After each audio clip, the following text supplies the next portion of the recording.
Good evening. Our pre-Rosh Hashanah shir that we have every year, this time of year, just before Rosh Hashanah. Of course, it's in memory of Anne Sampson. 6 years since she passed away. Her memory very much lives on in our community, both in Lee and the children and grandchildren who frequent our shul. And we miss her, and we dedicate this to her memory. May her neshama have an aliyah. May we be zoche to see Tchias HaMesim. Why is saying sorry the key to Teshuva? That's the title of tonight's talk. Has anyone here seen the movie Love Story? Okay, so 1970, you know which movie I'm talking about? It's based on the Eric Siegel novel. Ali McGraw, Ryan O'Neill. Don't Google them, by the way. They don't look as great now as they did then. Anyway, there's a line in the movie, and you know it, you've heard it 100 times, 1,000 times. It's said twice in the movie, became the strapline for the movie. Love means never having to say you're sorry. It's a catchphrase. You've heard it said before. How do you feel about that line? Anyone here have a feeling about that line? From experience, it doesn't work. No, it doesn't work. Now, I'm just interested generally in sort of these hippie 1960s ideals, which kind of never worked then, but certainly don't work now. But I just want to go through it if I can. Does it mean that people who love each other never have to say they're sorry because lovers never do anything wrong to each other? It can't mean that, right? It's wishful thinking. It's actually, as Hillel would say, fantasy. It's not real. So people do have to say they're sorry. So what does it mean? That saying sorry is unnecessary when two people love each other? That if you do something wrong, you don't have to say you're sorry? That doesn't make any sense either. So what is this line? What does it actually mean? Actually, to me it sounds like someone who's condescending, telling someone else what love means. That's what the line sounds like to me. I'm sorry to be an iconoclast, and I'm sure that if I ever wanted to be the movie critic in the LA Times, that job is done. But frankly, like so much else that emanates from the 1960s, it sounds like someone's idea of a philosophically beautiful definition of love, but when you examine it more closely, you discover it's just a bunch of nonsense. So saying sorry, I think, is crucial. It's a crucial part of social behavior. People do things that hurt other people. It's just natural. It's just what happens. And then when they do that, they regret it. And then they say they're sorry. They love each other. They loved each other before they did something wrong. They loved each other when they did something wrong. They continue to love each other in anticipation of the moment of the apology. They apologize and they continue to love each other afterwards. Love has got nothing to do with it. In fact, I would say that if you love somebody, you're more likely to want to say sorry than if you don't. So it means absolutely nothing. And tonight I want to look at the role of saying sorry in the context of Teshuva. That's really what I want to explore today with you. I think it's a very important topic. A lot of people find it difficult to say sorry. I'd like to talk about when it's appropriate to say sorry, when it's not appropriate, and what saying sorry really entails. That's what I'm going to talk about. We're going to begin. I've got a source sheet here. Hopefully, if you read through it in the next 10 minutes, you can leave because the whole shir is on there. Otherwise, you'll have to stay here for an hour. Okay. So we're going to begin with a Mishnah. It's in Baba Kama. The Mishnah, you can find it on Daf Tzadi Base, 92a in Baba Kama. The Mishnah says as follows. You damage someone else's property. I don't know, you smash into someone's car. Whatever it is, you've damaged somebody, break someone's window. These things happen. Afal pi shehu. We're talking about the damager. Even if the person who caused the damage gives the victim restitution. He pays the cost. How much did the window cost? $112 plus tax. You've paid him the money. You've paid him for any embarrassment that he may have suffered. So whatever that may be, you've paid him that as well. You've given him the restitution he deserves according to the letter of the law. That's what the Mishnah says. Nevertheless, his sin is not forgiven until he has asked the damaged party for forgiveness. Ein avoinoi nimchaloi ad sheyivakesh bimenu min hanizak mechila. Until you have apologized. Interesting. So it's not to do with the damage you've caused. There's something else going here. There's something going on here. There's something else at play. We're going to look at Maimonides because he is always the first stop. He is the person who picks apart the Talmud and puts it back together again. I've got here 3 separate quotations from Rambam's Mishnah Torah. The first one, yes, sure. It says in the Mishnah that he's paid for his busha. Yes. I don't understand what that means. So the question is, how do you pay for someone's embarrassment? There is a form of compensation in Jewish law that is reference to busha. So, for example, if someone is damaged themselves personally, so they've broken their leg as a result of something you did, and they have to walk around with a cast for 2 months. That's embarrassing to them because every time that they walk into wherever it is, somebody's going to ask them, "Oh, what happened? You broke your leg. You look like an idiot." That has value in compensation terms, and Jewish law takes that into consideration, the punitive damages. So it's a part of punitive damages. So, but I'm now going to look at the Rambam. The Rambam in Hilchos Teshuva. This is in the first chapter of Hilchos Teshuva, the very first halacha.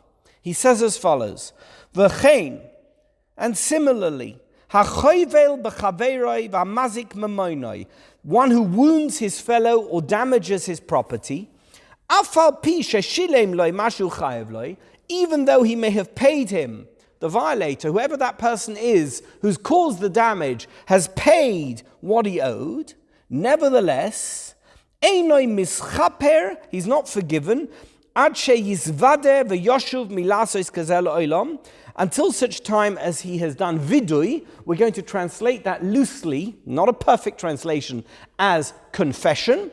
He has confessed his sin, and we're going to get back to that later, and he has resolved never to do it again. Is there any reference here in this first quote from the Rambam to saying sorry? No. This vidui that we're talking about is a vidui that you do to God. We stand on Yom Kippur and we bend down a little bit. We clench our fist. We say, Oshamnu, Bogadnu, Gozalnu. Who are we talking to? Are we talking to the person we stole from? We just said Gozalnu. You talking to the person you stole from? No, you're talking to God. So this is what we're talking about. You're doing a vidui on Yom Kippur, or whenever you do Teshuva, which confesses the sin. That's the first quotation from the Rambam. The second quotation from the Rambam, I'm going to read the English, you can look at the Hebrew, it's on page 1. Repentance and Yom Kippur only provide atonement for transgressions between man and God, such as for someone who ate a prohibited item, he ate treif, or he had forbidden relations, an inappropriate, immoral relationship. However, transgressions between man and his fellow, so not a ritual transgression, it's not a ritual aveira. This is something what we call in Hebrew bein adam lechaveroi, such as wounding. You hurt someone physically, cause them a wound. You cursed them. You stole from them. And other similar transgressions. That such a person is never forgiven until he pays whoever he's done it to what he owes them. And here's the key word, viratsehu. And he appeases him. He must say sorry. Even if he returned the money that he owed, he must appease him and ask him for forgiveness. Even if he only angered him with words. They were in an argument and he called him a terrible name in front of other people, whatever it was. He said something really nasty. He must appease him and embrace him until the victim forgives him. Ad sheyimchol loy. That's the words the Rambam use. Any word here about confession? Nothing. This is not about confession. This is between you and the other guy, whoever that is. You were rude to someone, you hurt someone, whatever the case may be, you must apologize, and the person, the key thing here is, they must accept your apology. Let's look at the third quote from the Rambam. This is from the Laws of Bodily Harm and Damages in the 5th chapter. There's no such thing as repentance. You cannot have Teshuva. You can't renew your relationship with God, which is what Teshuva is, until you've apologized and been forgiven. Okay, I'm just going to go here. Even if he offered all the rams of Neviot, he does not receive atonement, and his transgression is not forgiven until he asks for appeasement from the victim, and the victim forgives him. So you've got 3 levels here. The first is, you've got to confess.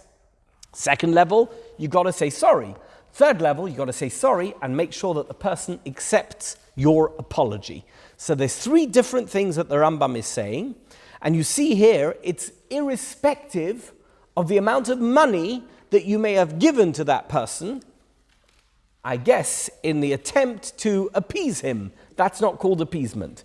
Paying somebody for something you've done wrong, that's not called appeasement. There is a human relation element to it. You've got to say sorry. You've got to connect with the other person. You've got to look them in the eye and apologize. Let's look at how this Rambam is interpreted, but first we're going to have 2 questions. The first question is that in the second and third quotations from the Rambam, I've had 3, the Rambam says that you must ask the victim for forgiveness in order to receive atonement. But as we said already, in the first one, there's no mention of apologizing, asking for forgiveness. The Rambam simply talks about vidui. Why is that? So what's going on here between quote A and quote B and C? That's the first question. The second question is, when Rambam provides examples of interpersonal transgressions that require forgiveness in B, he includes theft as an example, gzela. But in C, he states explicitly that one only needs to be forgiven if one has injured someone, but not if one causes damage to someone else's property. Why is there this discrepancy? So there seems to be a difference in the interpersonal angle of this, how one says sorry and in what circumstances one must seek someone else's forgiveness. I have to tell you, the Talmud is going to teach us, we're going to come to it, it's a Gemara in Yuma.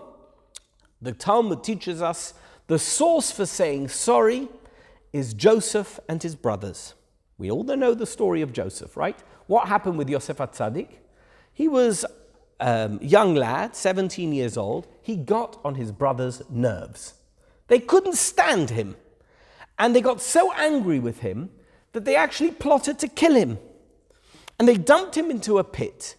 And due to circumstances that are beyond the scope of this shir, eventually they extracted him out of the pit. He wasn't dead. And they sold him into slavery and he went to Egypt. Years later, they came across a guy who was the vizier or whatever it was, the prime minister of Egypt. And he turned out to be their brother Joseph. And eventually he revealed himself, he brought his father to Egypt, and his father lived for another 17 years. We're now almost 40 years later, after he had been sold into slavery, right? And they take their father, he was 147 years old, he was buried in Eretz Canaan, in Hebron.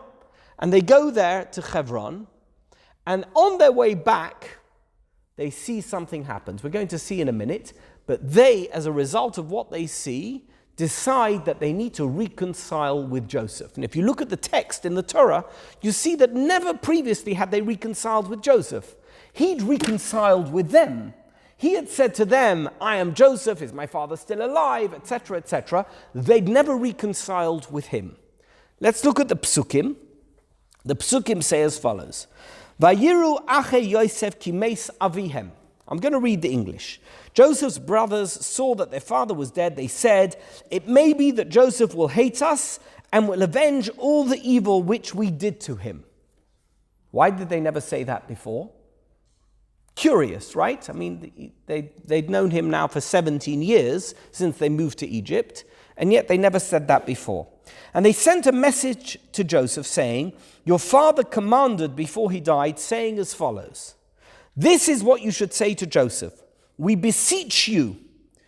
Ono is the word in Hebrew. Sono pesha achecha v'chatosam. Please forgive the transgression of your brothers and their sin for the evil that they did to you. And now, and again, the word no. Sono lefesha avdei Elokei avicha vayevcha Yosef bedabram elov. Please forgive the transgression of the servants of the God of your father. And Joseph wept when they spoke to him. And his brothers also went and fell down in front of him, and they said, we are here as your servants. How did Joseph respond to the apology? So this was quite a dramatic scene. I mean, the whole thing between Joseph and his brothers is so dramatic. It's the most dramatic story of the whole Torah. And here we have this final showdown. You thought the showdown was when Joseph revealed himself. No, this is the final showdown. They apologize and they're crying and everybody's crying. What did Joseph say to them? Vayomer aleihem Yosef, al tirou, ki asachas Elohim oni. Don't be afraid. Am I instead of God? And as for you, you meant evil against me, but God meant it for good, to bring to pass a day such as this for the survival of many people. What do you think you did wrong? You didn't actually do anything wrong, because in the end it all turned out for the good. Look at me, I'm the king of Egypt. Look at you guys, you're living in Goshen, you never had it so good. What are you apologizing for? You got the wrong end of the stick.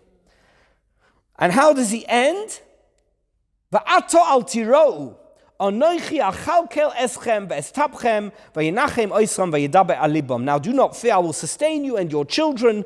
And he comforted them and spoke to them nicely. This, my friends, is the source of apologizing in the Torah.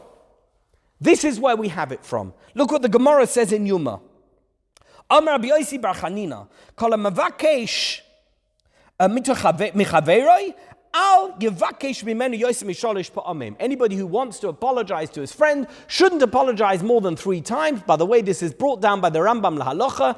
If somebody refuses to accept an apology, after 3 times you're free, you've apologized, they're an action, whatever it is, you don't have to worry about that. How do we know that? Shenemar ono sono v'ato sono, because Yosef, who was being apologized to, he was apologized to 3 times. There were 3 uses of the word no in the conversation that he had with his brothers, and therefore we know that you have to apologize 3 times. My friends, this is one of the strangest Gemaras on the face of it, right?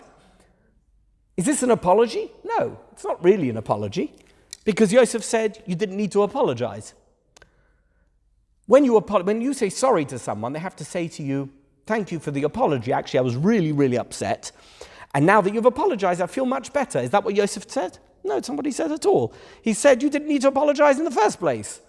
So how is this the source for apology? Where did you see that he said you don't have to apologize? He doesn't say that you thank you for the apology. He simply says, look at the words of the Pasuk. Vayomer Aleihem Yosef, al tirou, don't be frightened. Why are you getting so concerned about anything that you've done? Ki atachas Elohim oni. My God, do I know better than God? I'm not God. You did what you did. You wanted to do bad, and it turned out for the good. What are you apologizing for? How is this the source for apologizing in the Torah? This, in Jewish tradition, in our Jewish system and our halachic system, this is the source for apologies, but it doesn't make any sense. We're going to deal with that. I'm going to address it. Yes. He doesn't use the words you don't have to apologize. He just doesn't accept it as an apology. I think when he wept, that is accepting the apology. Can I just say something about Yosef HaTzadik? He cries a lot. He's a big crier. Every moment when there's a dramatic scene, he bursts into tears. He weeps.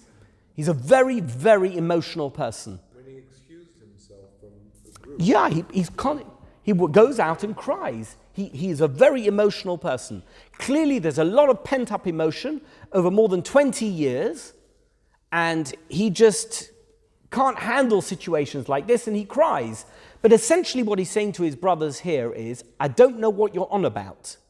Because, and by the way, this would explain why he'd never really sought an apology from them. What he really wanted to do was teach them a good lesson. So if you've heard my shiurim, you can listen to them online, about the story about how Yosef HaTzadik revealed himself. Really what he wanted to do was teach them a good lesson. You know, by the way, he keeps his brother, first Shimon and later on Binyamin, and Yehuda steps forward and gives this long soliloquy as to why it's a terrible thing, we've got an old father and it's going to kill him, etc., etc., etc. And what does Yosef say? Nothing. He listens to him politely, for however long it takes Yehuda to say whatever he says, and then he says, and my name is Yosef Od Avinu Chai. He never answers Yehuda. Why? Because purpose served. Yosef now has taught them the lesson that they needed to learn. You sold me into slavery. You didn't care about your father. It wasn't a concern for you. Now you're very worried about your father's health. Let me tell you who I am. I'm Yosef. I'm the guy you sold more than 20 years ago. So they've learned their lesson. As far as Yosef is concerned, game over. And now it's 17 years later and they're apologizing. And he looks at them with a kind of glazed expression. What are you apologizing for? This is all in the past. I mean, clearly God wanted all this to happen. So why are you apologizing? There's not a word as they're recorded in the Torah, but that's the sentiment. I mean, what are you talking about? They apologized because now that Yaakov was dead. Okay, so Rashi says, I didn't bring the Rashi, but Rashi says that Yaakov Avinu never even told them to apologize. So why did they quote Yaakov Avinu? It says, for the sake of peace, you're allowed to tell a white lie. They were afraid. They were terrified, not just afraid.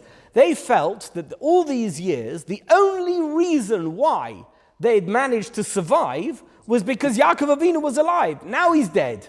It's very important to look at the Gemara. What prompted this? How come they suddenly had this epiphany?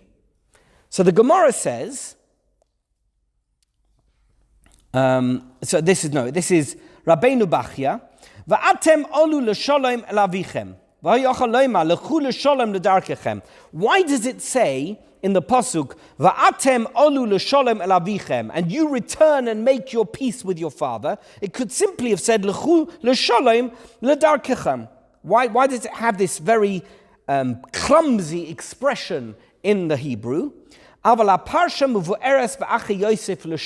This, you can explain it in the 10 brothers and the grievous wrong that they had done to their brother Joseph. The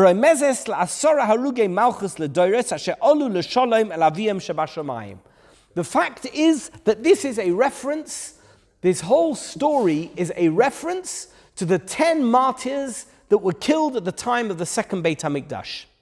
Who were those 10 martyrs? We talk about them on Tisha B'Av. The most famous one, of course, is Rabbi Akiva. But we talk about the 10 martyrs on Tisha B'Av, on Yom Kippur, which is coming up. We talk about the greatest rabbis of the Second Temple period, who were murdered by the Romans in the most gruesome, torturous way. Why were they killed? Because somehow the 10 brothers of Joseph were still guilty 1,500 years later, and they needed penitence that could only be served by the Asora Harugei Malchus. That's what this Rabbeinu Bachya is saying. He's taking it from a Chazal. He's summarizing it here. We say it on Yom Kippur. Actually, in the Piyut on Yom Kippur, we mention this. That there is a connection between the 10 brothers of Joseph and the Asora Harugei Malchus, these 10 martyrs who were killed at the time of the second Beis HaMikdash. No, it's actually... What was the name of the Roman? He said that. Yeah, he said it. He says the reason we're killing them is because that in the Piyut he's saying, we need to kill. Well, that is a fanciful expression of the piyut. I'm not sure that that's actually a script of what occurred at the time, but reflecting through the piyut on what happened, the Payatan says that this is a result of the 10 brothers of Joseph. It doesn't make any sense, does it? Because we just said that Yosef said, you didn't do anything wrong. If they didn't do anything wrong, why 1,500 years later do they still need to be punished? What is the punishment for? He said, Hatachas Elokim oni. You didn't do anything wrong. You meant it for the bad. Who cares? It all turned out for the good. So 1,500 years later, that grudge is still there? What is going on here? When you say it's my God, it doesn't necessarily mean you don't have to apologize to me. It means I'm not the one who's judging. God will judge. Okay, so that's a very, very good point, Ruthie, and we're going to get to that, but I want to understand, I want to unpack that. I want to really understand it. Yes? Well, it wasn't even 9, because Binyamin also wasn't there. And I don't know. I don't have a good answer to that question, but they're all guilty simply because he was sold. So the 10 brothers, well, I guess it's the 10 brothers, including Reuven, because Reuven didn't rescue him, and he had the opportunity to rescue him, and he didn't have the courage to stand up to his brothers. So what he did is he changed the circumstances, and then when he came back to rescue him, they'd already sold him into slavery. So he bore some guilt because he was, somehow he was involved. But the reason I mentioned Binyamin is, of course, that there was no tribe of Reuven at the time of the second Beis Hamikdash. It was the tribe of Binyamin, the tribe of Yehuda, and the tribe of Levi. Okay, and we know that those were where the 10 martyrs came from. But there seems to be some yin to the yang of what happened at the time of Yosef's sale, and even though they apologized, somehow they didn't do teshuva. That's really the point I'm getting at. It doesn't sound like a real honest apology to begin with. No. It sounds like it's prompted by circumstances. They're quoting their father. Yeah, no, it sounds like it was prompted by circumstances. How was it prompted by circumstances? So I don't know if I put it in here. It could be that I didn't include it in the notes, but they came home, on their way home from Canaan, they went to Hebron to bury their father. They're on their way home, and they passed by a pit. And Joseph says, I recognize that pit. That's where they stuffed me when they sold me. So the Mishnah in Brachos says, when you pass a place where a nace happened, you go to the place and you say, Baruch she'asa li a nace b'mokem hazeh. So he went and made a bracha. I'm sure he made it with big kavana. He was shockling, and they watched him say, and suddenly they realized he hadn't forgotten. So as a result of that, that's what the Gemara tells us, as a result of them seeing him make the bracha at the place where he was stuffed into the pit, they realized that maybe he bore a grudge, so they apologized to him. That's what prompted, according to the Gemara, that's what prompted the apology. It had nothing to do with Yaakov Avinu. It certainly had to do with Yaakov Avinu dying, but he had not involved himself. By the way, it's not clear, certainly not clear from any text that we have in the Torah, that Yaakov Avinu ever found out what happened. So there's no conversation between Yosef and Yaakov where he said, they sold me into slavery. I don't know what conversation he had with him. What are you doing in Egypt? I don't know. I ran away. I was a runaway. I don't know what the conversation was. It could even be, in other words, it's conceivable that Yaakov Avinu never knew that the brothers had sold him into slavery. Maybe he was kidnapped by slave traders while he was on his way to his brothers, and they'd found this coat of many colors which had been bloodied. They'd shown it to him on the basis that they thought he'd been killed. And now he'd reappeared in Egypt. There's no evidence that Yaakov Avinu ever knew that he'd been sold into slavery by his brothers. Yes? It's more highly likely that Yosef actually wanted to not break Yaakov Avinu's heart by saying... I would think so. I would think, why would you want to break his father's heart? So there's no evidence that he knew. I want to focus on the apology and on this dissonance between the apology that we've described in the Rambam and in the Mishnah, and the apology that the brothers gave to their brother Joseph, and the fact that 1,500 years later, the sin of selling him into slavery had still not been forgiven, even though they'd apologized, to the extent that 10 martyrs were killed. Okay? That's what I'd like to understand. Let's look at Orach Chaim.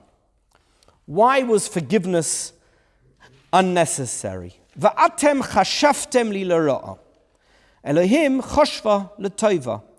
Says the Orach Chaim, this is similar to someone who intends to pour someone else a cup of poison. What happens? And instead, he pours him a cup of wine.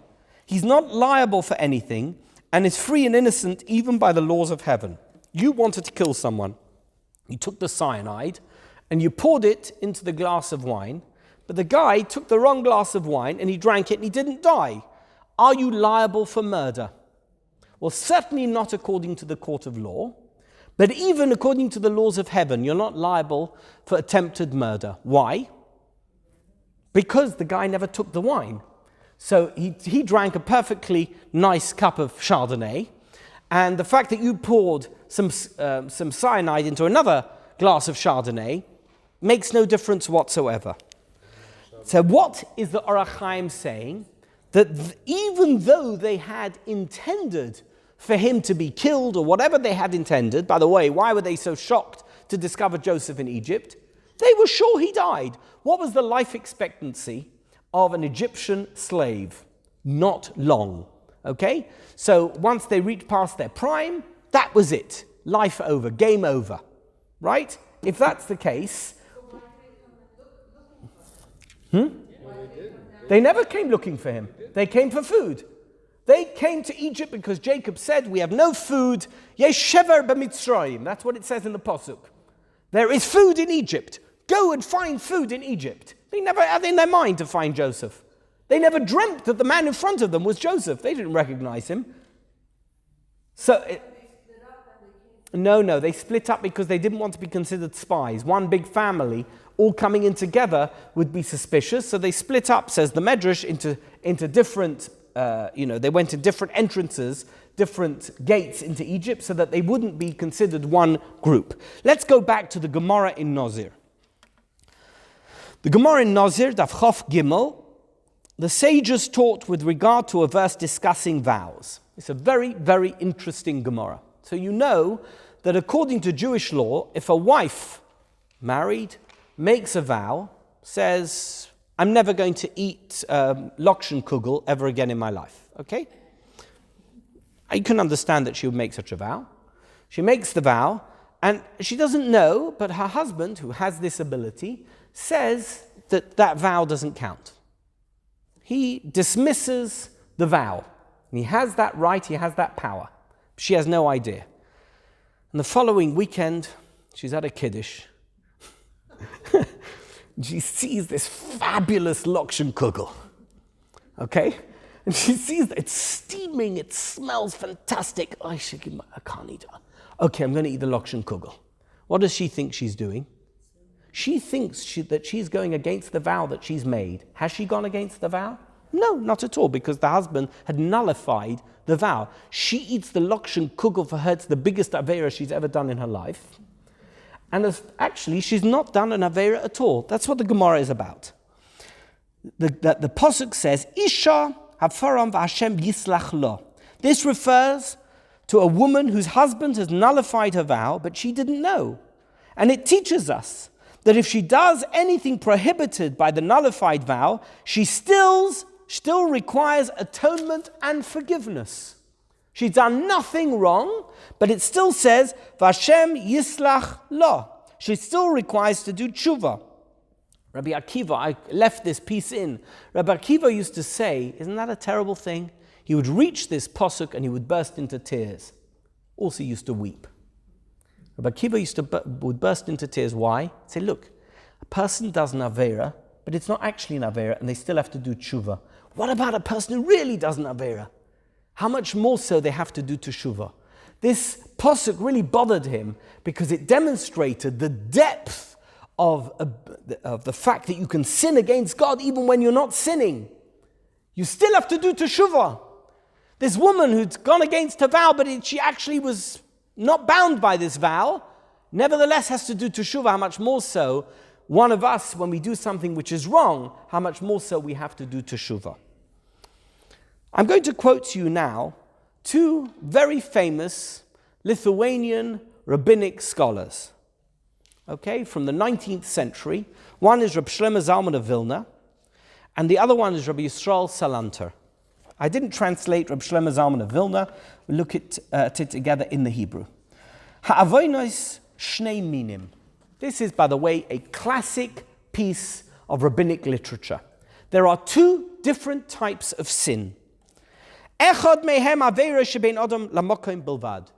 Some of them are just sins that you do between you and God. I'm going to refer to them as ritual sins. For example, you eat a piece of pork. That's not a sin that you've done against someone else. That's a sin between you and God. God said you're not allowed to eat pork, and you ate pork. Okay? That's a sin called bein adam lamokim. V'amin hasheni aveira shen bein adam lachaveira. But there's a second type of sin. And that sin is known as bein adam lechavera, a social sin. You've got a ritual sin and you've got a social sin. What's a social sin? I'm very rude to someone, or I steal money from someone, or I hurt someone. It's a bein adam lechavera sin. Okay, those are the two different types. There's a social sin and there's a ritual sin. Avera shebein adam lechavera koileloi shnei chatoim. However, says Reb Shlomo Zalman of Vilna, the social sin is also a ritual sin. Echad neged Hashem, ve'echad neged b'nei ha'adam. Because you've both sinned against man and you have sinned against God. Why? Because God told you you're not allowed to steal. It says, loi signov. You're not allowed to steal. So when you steal, you're harming the person you've stolen from because they don't have that money that you've stolen. And you've also done a grievous sin against God who told you you're not allowed to steal. So it's actually two sins. A social sin a ritual sin is one, just between you and God. A social sin is between you and God and between you and man. V'tzorich lisvadois alehen lifnei Hashem. And if you want to do teshuva for the sin that you've done against another human being, a social sin, you've also got to confess before God, which is why we say gozalnu on Yom Kippur. We bang, right? We say gozalnu. Who are we talking to when we say gozalnu? We're talking to God. We didn't steal anything from God, but you did a sin of stealing, so you say gozalnu. That's a confession to God for a social sin. V'gam levakesh mibnei adam sheyimchu luloi afal pi shehichze lohem mashu chayev lohem. But it's not good enough just to say gozalnu on Yom Kippur if the money is still in your pocket, right? Because if you haven't paid the guy back, what use is it to bang on your chest and say gozalnu if the guy is still missing the money that you've stolen from them?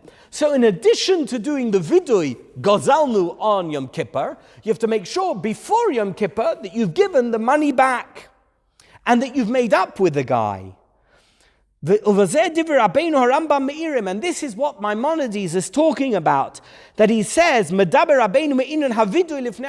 first parak, remember the quote A that I had on page 1, was that you have to say vidui. What's the vidui for? He was talking about stealing and damaging, etc. He never spoke about apologizing, because at that stage he wasn't talking about the social aspect of the social sin. He was talking about the ritual aspect of the social sin. So in quotation number 1 of the Rambam, what he says is, tzorech lehisvados, that you have to say gozalnu on Yom Kippur. I'm just choosing one example. But any example of a social sin requires a ritual confession because you've sinned against God. Right? What is he talking about in the second chapter? He's talking about trying to apologize and make up and reconcile with the person who you have harmed. That's not a confession situation. That is a social situation. You need to make up with the guy because you've actually caused him harm. You've got to make sure to apologize. There it doesn't talk about vidui.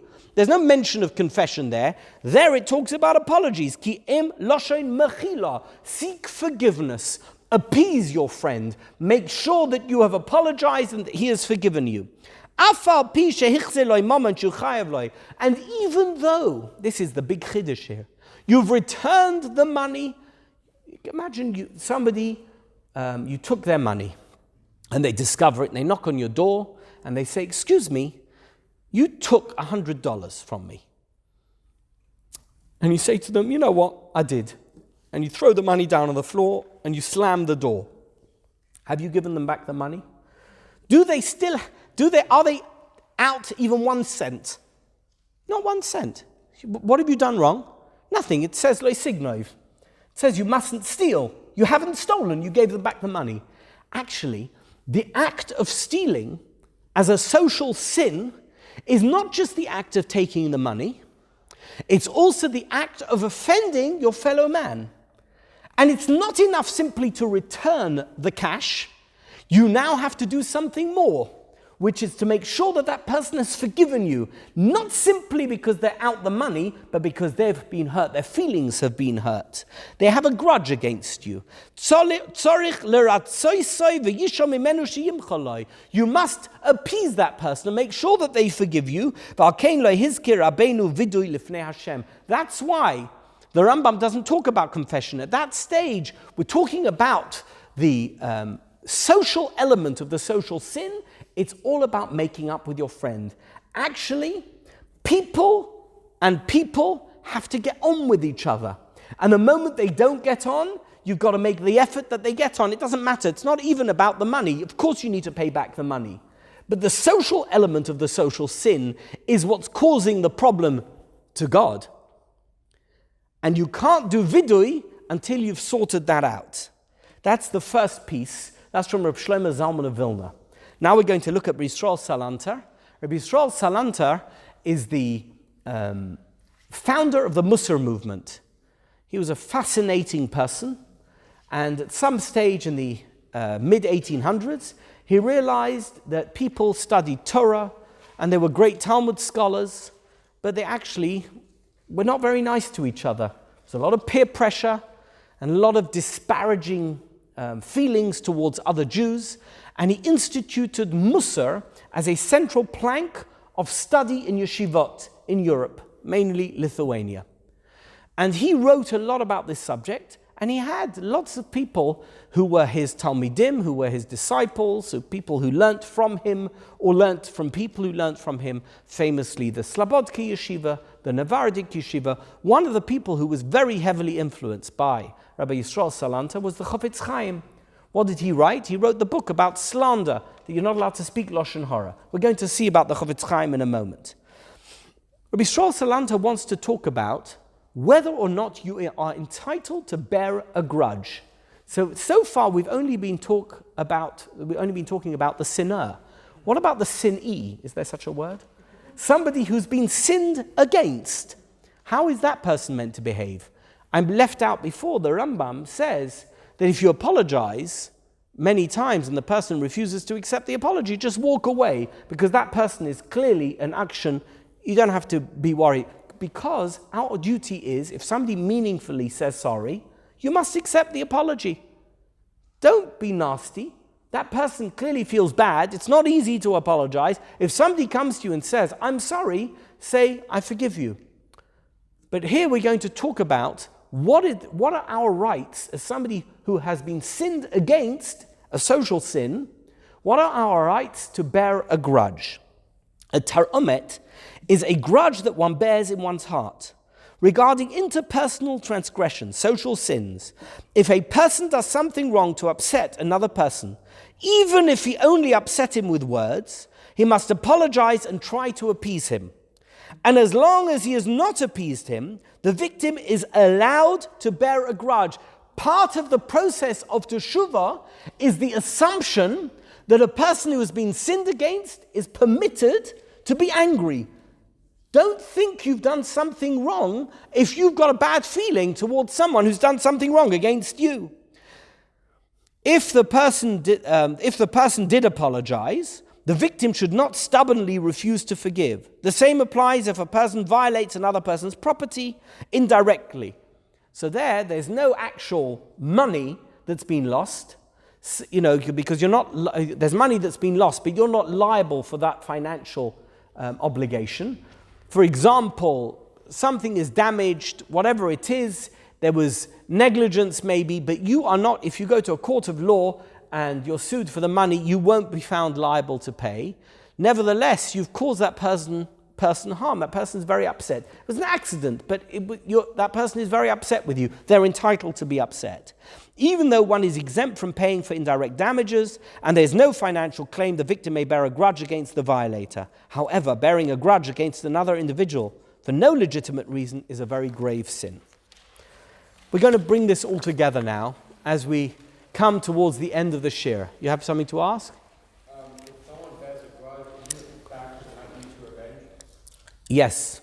So what is We hope that we live in a type of society that you could express your feelings towards that person.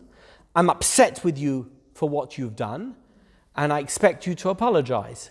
Instead of that leading to motivate you to exact revenge against the individual. So the type of society that we live in should be a society where revenge isn't a consideration. But that doesn't mean you can't be upset. You're entitled to be upset. If somebody does something wrong to you, you're entitled to be upset. There's nothing wrong with that. So the purpose of saying sorry. Number 10 on page 4. Putting together the ideas of Rabbi Shlomo Zalman of Vilna and Yisrael Salanta. The purpose of saying sorry is to remove any grudge the victim may have against the person who has done something bad to them. That's why you're saying sorry.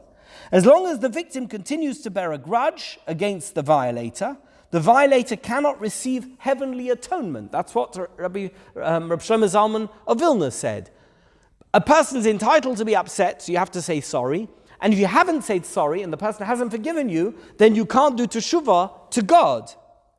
But once any bad feeling is removed, the atonement process is identical with that which is required for a ben adam lamokim transgression, a ritual sin. So if let's say you could walk up to somebody and you say to them, I offended you the other day, I'm really sorry.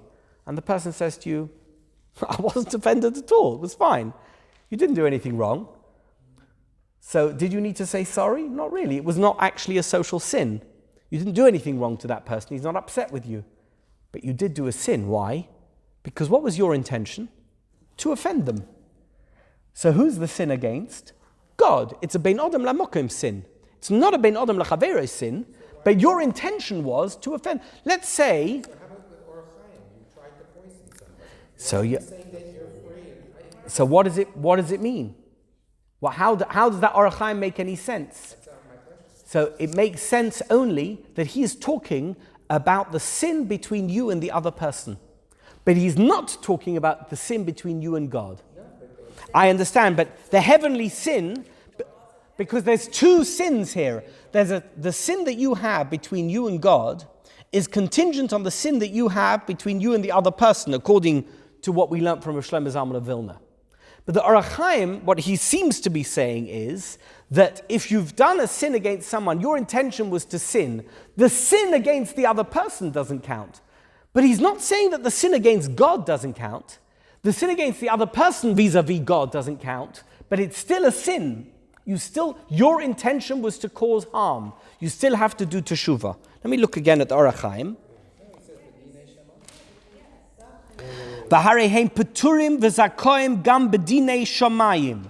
In terms of the social sin, but not the ritual sin. No, but he's suggesting that he doesn't have to apologize. He doesn't have to apologize. No, he certainly doesn't have to apologize to the individual. But it doesn't say he doesn't have to say vidui. But maybe, you know what, you have a kasha on the Or Chaim, although I could understand it differently. You have a kasha on the Or Chaim.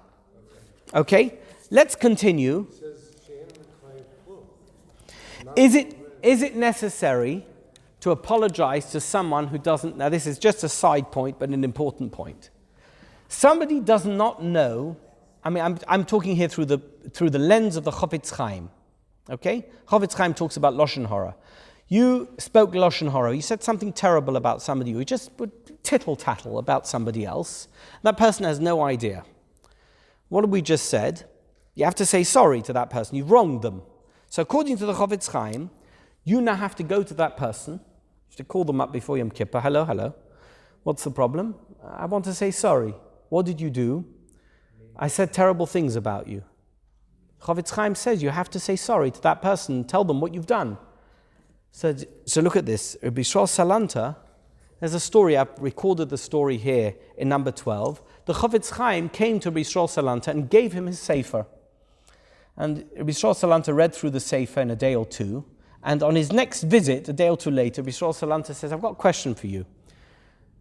He says, how is it that a person who said lashon hara about someone else and the other person doesn't know about it, according to you, has to say sorry? By the way, he had an answer. He said, Rabbeinu Yonah said it.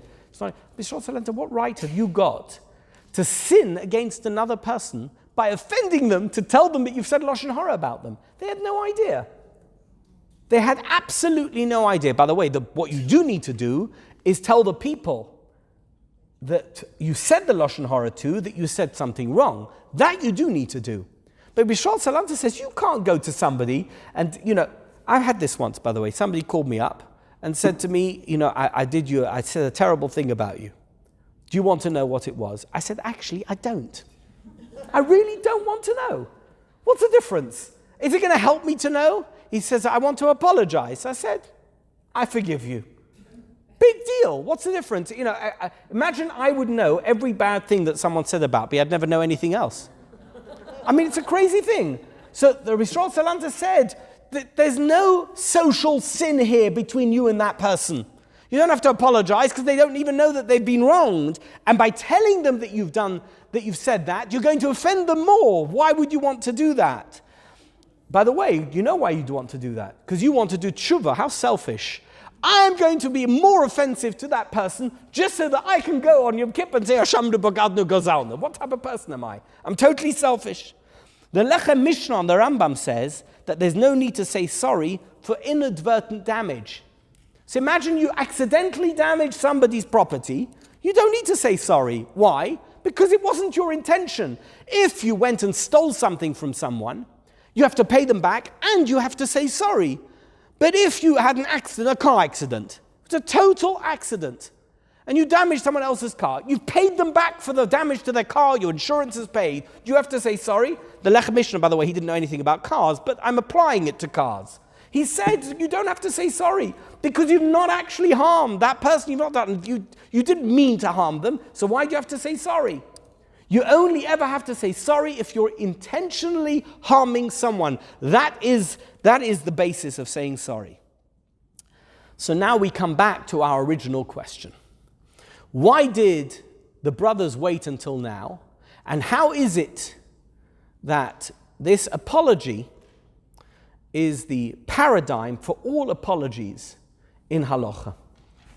So the Das Zekanim quotes the Chazal that I mentioned earlier.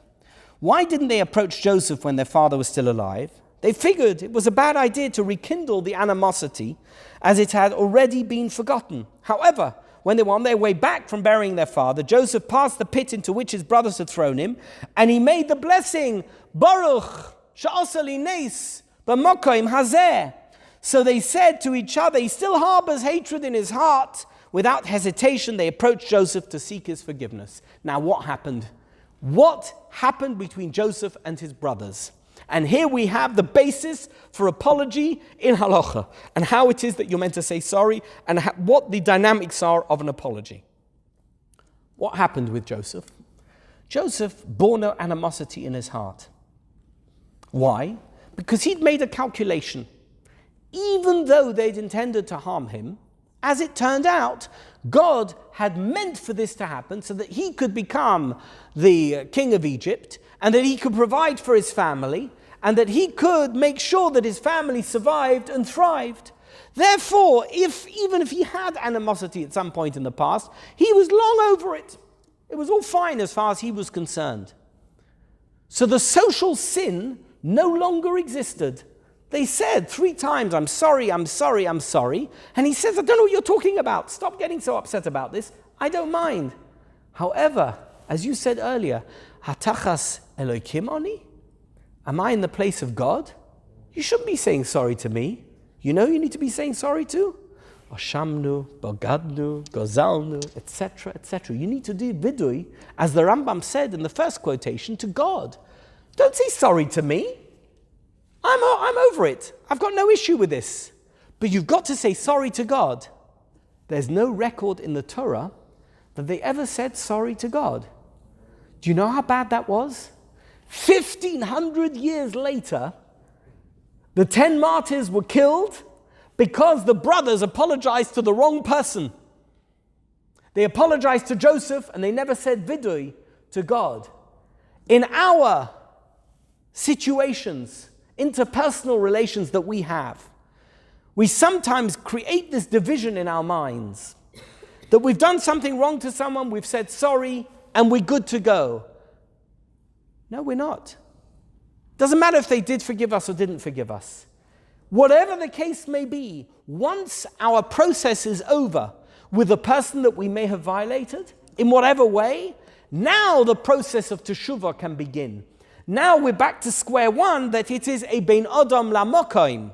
Once you pay back the money, you've apologized and the person has forgiven you, or has told you, by the way, I never was upset with you. Whatever the case may be, now your relationship with God needs to be repaired.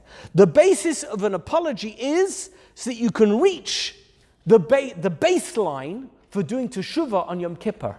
That is why the Rambam says when it comes to Yamim Noraim, when it comes to this period before Rosh Hashanah and Yom Kippur, we must go to all our friends and say, have I harmed you in any way? Have I done anything wrong to you? Are you upset with me? Do you know why? Because by seeking their forgiveness, your prayers on Rosh Hashanah and Yom Kippur are meaningful. Otherwise, if you've omitted to seek their forgiveness, if you've not apologized to them, your prayers are meaningless. Because how can you do Teshuva to God, as Reb Shlomo Zalman of Vilna said, if you haven't sought to have a better relationship with the people around you? A relationship is not just a relationship with God. If you don't know how to relate to fellow man, your relationship with God is faulty. We'll leave it here for now. Thank you so much. Thank you.